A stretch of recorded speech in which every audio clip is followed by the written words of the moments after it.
מיוחדת, אגדה לפסח. אגב, מאוירת להפליא, אני מוכרח לומר, צייר מוכשר, אבל אתה מצאת בייחוד אחר, נוסף על האיכות הגרפית שלה. אם אני אוכל, אפשר לקבל ציורים על המסך? כן, כי חבל להפסיד, זה באמת נראה למחביר. אצלך זה ב-38, אני חושב. מי זה? נידה רואים עכשיו. אנחנו מדברים על אגדה בפסח שבמרכזה גורילה אימתנית שמחזיקה בידה ילד מצרי, וסביב זה התפתח איזשהו ניסיונות להבין מה קורה פה.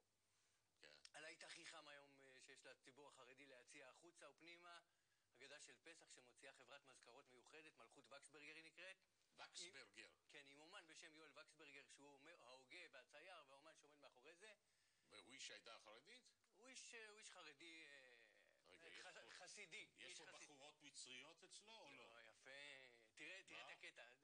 עלית פה על אחד הדברים. בוודאי אין. בהגדה הזאת אין תמונות של נשים בכלל, כי ככה מקובל אצל החרדים שאין תמונות של נשים. הוא הוציא מהדורה מיוחדת לחב"ד. דווקא לחב"ד עם נשים. כי שם איכשהו כן אפשר לשים נשים. המכה המיוחדת שבגללה נהיה הרבה עניין בהגדה הזאת היא מכת הערוב. אלא מה? אתה שואל הרבה אנשים מה זה מכת הערוב, הם אומרים, רגע, סליחה, בעצם, מה זה מכת הערוב? חיות רעות לפי המסורת שלנו. ערבוביה של חיות. ערבוביה של חיות, מזה במכת הערוב.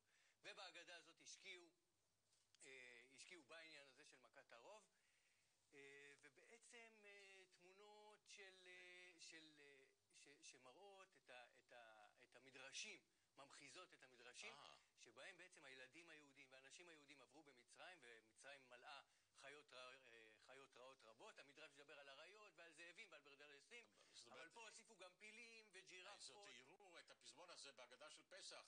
אם אומרים שבמצרים יקרו אותם 10 מכות, יקרו אותם 100 מכות. אם אומרים 100 מכות, זה 2,000 מכות. אם 2,000 מכות, 20,000 מכות. אתה אוהב את זה. אתה אוהב את זה. כן, יפה. אז במכה הזאת בעצם יש איזה משהו שהיה תמונות מאוד אכזריות. מראים את הילדים היהודים כאילו משחקים, ובתווך רואים נגיד ילד מצרי בתוך יד של גורילה שלוקחת אותו מהבית. הנה אנחנו רואים את זה כרגע, את הגורילה עם ובלי התינוק. זה ילד מצרי. והם הלכו. אני בהתחלה בתמימותי חשבתי שזה גורילה שבמצוות האל שומרת על ילד יהודי. לא, הפוך. אז זה גורילה ואז הם הגיעו לרבנים, והרבנים ובראשם, לפי מה שהם מספרים, רבי דוד אבוחצירא, דרשו מהם להוריד את התמונה הזאת בגלל האכזריות שיש בה. וזה מה? מה זה? זה מכת ברד. המכת ברד, עוד פעם, על פי המדרשים, זה לא היה רק ברד, אלא ברד שירד ממנו אש וגופרית מהשמיים ודברים כאלה שגרמו לשריפה. אתה יכול לראות תמונות פה של ילדים נזרקים ליאור, ודברים כגון אלו. הנשר, עוד פעם אנחנו רואים את הנשר שסוחב את התמונות מאוד קשות לצפייה. לא, אני לא התקשיתי. מגיע להם לגויים האלה. מגיע להם, ודאי. אז זו גישה אחת. כל בעלי הרחמים האלה, הצבועים, אתה יודע, אני לא ישועי. טוב שאלוהים... בהקשר הזה באמת אנחנו רואים שתי גישות. אחת באמת מבחינת הדברים הללו.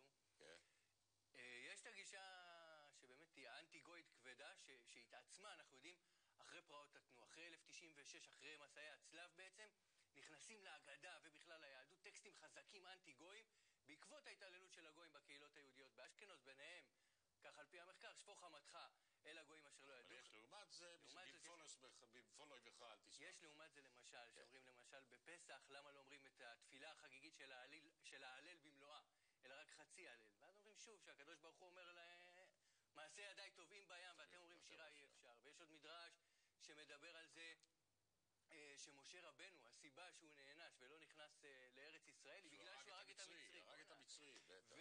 אז כלומר, אנחנו יכולים לראות גם את הגישה הזאת בתוך הדברים הללו, וגם את הגישה הזאת.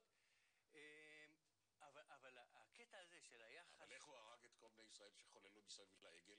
איך... למשל, בלי רחמים. אתה שואל שאלות... אז מה, הוא הרג אחד, אז הוא נענש. הרג אלפים ולא נענש. אתה שואל שאלות שבאמת לאדם מודרני צריך להתמודד איתם, ובדרך כלל ההתמודדות הקלאסית היא הדחקה, כלומר איזשהו ניסיון להעלים, ופה בפעם הראשונה, בדרך כלל נגיד מכת בכורות, לא מראים את התמונות המפורשות. פה במכת בכורות, במהדורה הראשונה, הם הראו פשוט תמונות של בכורות מצריים, מתים, נפולים על הגדר, הורידו את זה.